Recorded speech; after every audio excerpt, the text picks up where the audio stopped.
Existem alguns filmes perfeitos. E olha, acho que eles nem são tão poucos assim.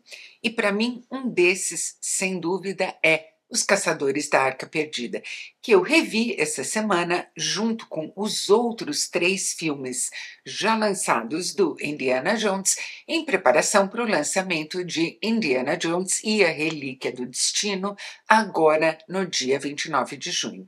Aliás, rever os três primeiros filmes do Indiana, de 81, 84 e 89, não foi esforço nenhum. Mas Caçadores tem um lugar especial no meu coração.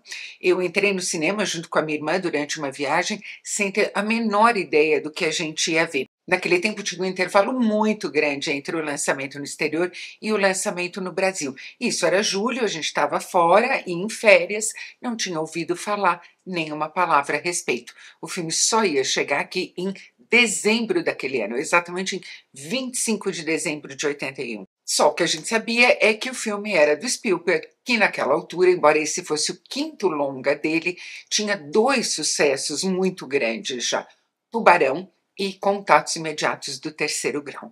E a gente saiu do cinema 2 horas depois em estado de graça. E revendo ele agora pela enésima vez, eu confirmei para mim mesma que não tem nada, absolutamente nada, que eu imagino que alguém poderia melhorar nesse filme. Mas o que torna os filmes do Indiana Jones, particularmente os três primeiros, tão especiais e esse personagem tão irresistível? Vários grandes diretores já disseram com palavras diferentes que metade do trabalho ou mais de um diretor é acertar na escolha dos atores.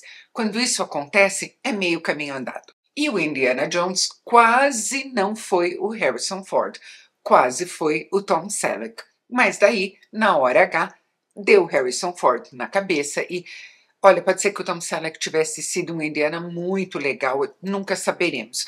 Certamente seria diferente desse. O que a gente pode ter certeza é que é impossível imaginar outro ator, absolutamente impossível, na pele desse personagem, que não o Harrison Ford, que estava num momento radiante da carreira dele. Outra coisa que faz toda a diferença no filme é o entusiasmo do Spielberg. O Spielberg fez parte das gerações de crianças que cresceram assistindo matinês no cinema nos sábados e nos domingos. As matinês geralmente eram programas duplos, 2 filmes B de aventura, guerra, capa e espada, seja o que for, e a criançada ia em peso de tarde e se divertia demais. As matinês formaram várias gerações de cineastas.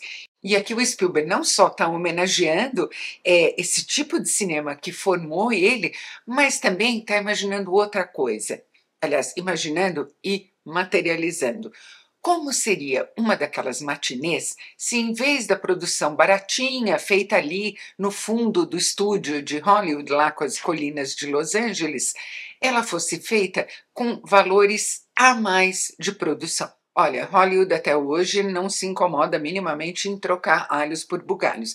A gente, por exemplo, está cansado de ver personagens brasileiros em filmes americanos falando com aquele sotaque castelhano nítido. Mas uma das coisas surpreendentes e que mudam completamente o clima dos filmes do Indiana Jones é que o Spielberg foi fazer todos eles em locação. Filmou no Nepal, no Marrocos, nos Alpes austríacos, na Índia, muito famosamente também numa locação estupenda em A Última Cruzada, que é Petra, na Jordânia, as ruínas de uma cidade que foi abandonada lá pelos anos 500. E em todos esses lugares ele aproveitou sempre atores, amadores e profissionais locais. Isso dá uma autenticidade para os filmes que nenhuma tela verde, nenhuma composição digital jamais seria capaz de rivalizar, inclusive porque os atores estão lá submetidos às condições de pressão e temperatura do local em que eles estão filmando. As cenas de ação também são formidavelmente bem coreografadas,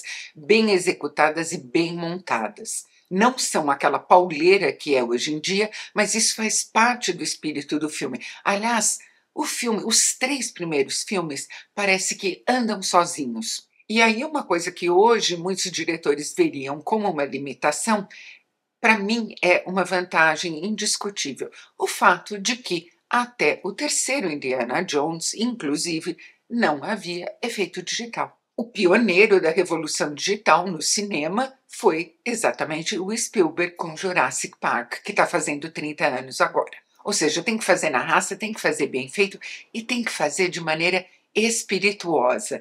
Isso que é o mais legal dos filmes do Indiana Jones, o humor que está dentro da história. Está em toda a ação, está em todos os diálogos, está em tudo que acontece. Não é humor de piada, tem algumas, mas não é isso.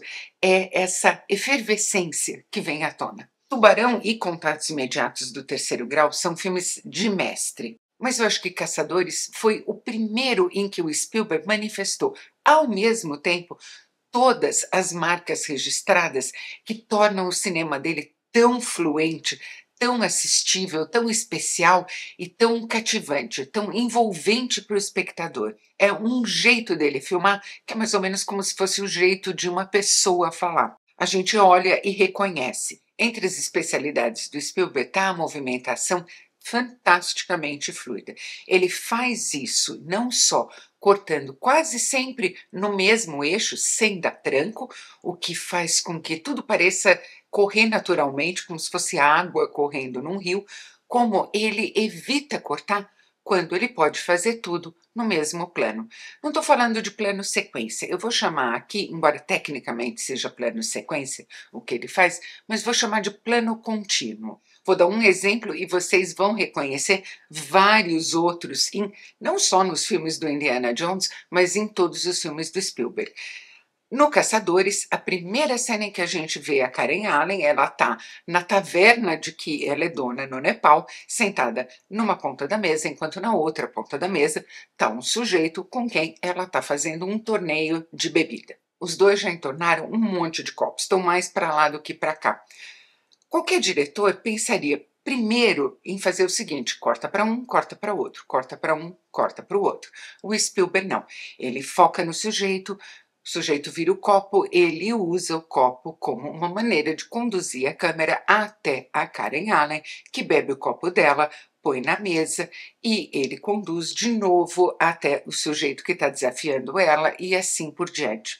É quase imperceptível, mas é lindo quando a gente percebe como aquilo é bem pensado e como torna tudo tão gostoso de assistir. Eu acho também que hoje em dia o cinema comercial americano tende a iluminar demais a cara dos atores. É como se eles não confiassem na percepção da plateia ou na expressividade dos atores deles.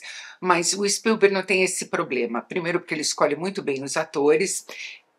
Além do Harrison Ford, a gente tem aqui a Karen Allen no primeiro filme, uma graça absolutamente encantadora.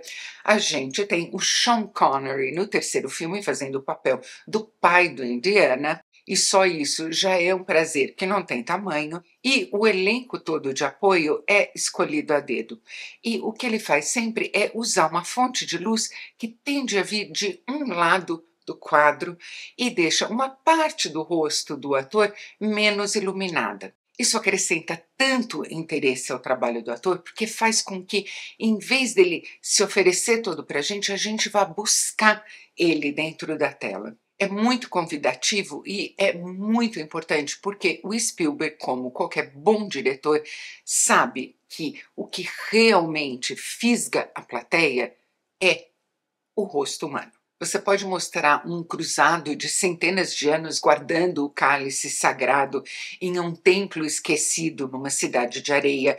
Você pode mostrar um palácio na Índia, no subterrâneo do qual acontecem rituais macabros. Você pode mostrar escavações e templos no Egito e encontrar a arca sagrada. E tudo isso é fantástico. Mas o que faz com que essas coisas ganhem real importância para a gente é ver as reações dos personagens a elas. Mas eu acho que ele tem um dom que vai além disso. Ele tem a capacidade de escolher o exato momento de um ator e o exato momento em que aquilo vai entrar em uma cena que fazem com que a distinção entre o personagem e você desapareça. E reparem que ele tem um truque muito simples e muito eficiente para fazer com que a gente se identifique, com que a gente se misture ao personagem nesses momentos. É uma aproximação muito sutil de um close um pouco mais aberto para um close fechado. A câmera vai até o ator, ela busca ele, ela se interessa por ele, assim como a gente vai se interessar por ele e pelo que ele está vendo. Esse vínculo super estreito do Spielberg com a plateia não pode faltar em nenhum filme dele, é a alma do cinema dele. E num filme de Indiana Jones também tem várias coisas que não podem faltar. Não podem faltar ruínas protegidas por armadilhas movidas por mecanismos ultra intrincados, não pode faltar uma cavalgada, não podem faltar esqueletos cobertos de teias de aranha e poeira, não podem faltar bichos nojentos, não podem faltar cobras, porque esse é o grande pavor do Indiana. Não pode faltar o perigo que a gente percebe que está se aproximando por sombras projetadas na parede. E, claro, não pode faltar o momento em que o Indiana perde e recupera o chapéu dele. Mas o que realmente não pode faltar, e não falta nos 3 primeiros filmes, embora o segundo, O Templo da Perdição, seja o meu menos favorito, é esse entusiasmo, essa empolgação, essa alegria com que o Spielberg refaz um cinema que despertou a imaginação dele na infância. E é justamente isso que, para mim, falta no Indiana Jones e o Reino da Caveira de Cristal, de 2008. Eu não gosto particularmente da trama meio eram os deuses astronautas, mas de resto tá tudo ali. Aquela produção absolutamente impecável, o domínio técnico invejável do Spielberg, o Harrison Ford, a Cate Blanchett como a vilã soviética. Mas o tempo todo fica aquela sensação de que aquelas pessoas se juntaram para fazer o filme pensando, vamos reviver os velhos tempos, mas o espírito delas parece que não estava lá. Alguma coisa não estava no lugar certo e deixou esse sabor meio melancólico de ser impossível voltar para casa, ser impossível recuperar um tempo que já se foi. Mas tudo bem, porque os 3 primeiros filmes, especialmente Caçadores da Arca Perdida e A Última Cruzada, continuam ali impecáveis, deliciosos de ver, incríveis, e porque a gente ainda vai ver isso no próximo vídeo da semana, como é que ficou, afinal, Indiana Jones e a Relíquia do Destino, a quinta e última aventura do Indiana. Se você gostou desse vídeo, não se esqueça de curtir, inscreva-se no canal e clique no sininho. E a gente se vê no próximo vídeo.